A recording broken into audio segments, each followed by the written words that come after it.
కడపలో రాత్రికి రాత్రి కొన్ని షాపులను కూల్చేశారు మున్సిపల్ టౌన్ ప్లానింగ్ అధికారులు.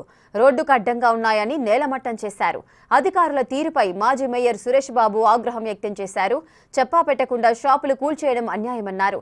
రాష్ట్రంలో రెడ్ బుక్ రాజ్యాంగం నడుస్తోందని, వైసీపీ నాయకులపై అక్రమ కేసులు పెడుతున్నారని ఆరోపించారు. తన ఇంటిపై కూడా చెత్త వేయించారన్నారు సురేష్ బాబు. కడప ఎమ్మెల్యే మాధవిరెడ్డి వైఎస్ఆర్ కాంగ్రెస్ పార్టీ నాయకులపై కక్ష సాధింపు చర్యలకు పాల్పడుతోందని విమర్శించారు. రోడ్డుకు అడ్డం లేకపోయినా ఎంక్రోచ్మెంట్ పేరుతో షాపులు కూల్చేశారన్నారు. కప్పం కట్టాలంటూ వ్యాపారులను కూడా వేధిస్తున్నారన్నారు మాజీ మేయర్ సురేష్ బాబు. అక్రమ కూల్చివేతలపై తప్పకుండా న్యాయస్థానాన్ని ఆశ్రయిస్తామన్నారు. రాష్ట్రంలో నియంత పరిపాలన, రెడ్ బుక్ పరిపాలన జరుగుతుంది. భారతదేశంలో 29 రాష్ట్రాల్లో ఏ రాష్ట్రంలో కూడా పరిపాలన కొనసాగుతుంటే ఈ రాష్ట్రంలో ఒక నియంత పరిపాలన చంద్రబాబు వాళ్ళ కొడుకు లోకేష్, పవన్ కళ్యాణ్.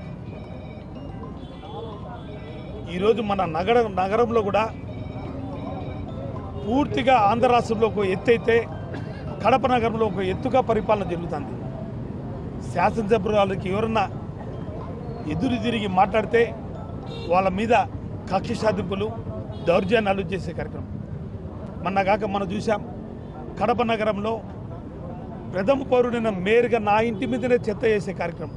భారతదేశంలో ఎక్కడ కానీ మేయర్ ఇంటి మీద చెత్త చేసిన దాఖలు. కడప నగరంలో ప్రశ్నిస్తే హక్కు ఉండకూడదు. దాన్ని ప్రశ్నిస్తే హక్కుని, నోరుని నలిపే ప్రయత్నం చేసే ప్రయత్నం ఈ రాష్ట్రంలో చేస్తున్నారు.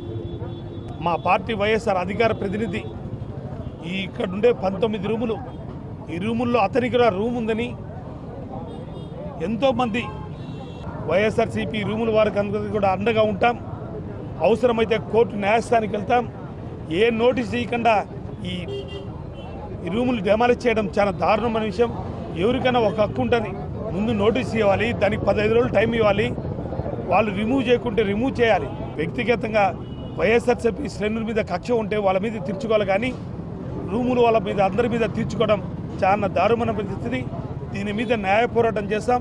దీని మీద హైకోర్టు కూడా మేము పోయి న్యాయం చేస్తాం. ఖచ్చితంగా ఈ రూముల వాళ్ళకు కూడా అండగా నిలబడి భవిష్యత్తులో వైఎస్ఆర్సీపీ వాళ్ళకందరికీ అండగా ఉంటుందని కూడా తెలియజేస్తూ, ఇదే విధంగా కొనసాగితే రేపు పుట్టగతులు ఉండవు.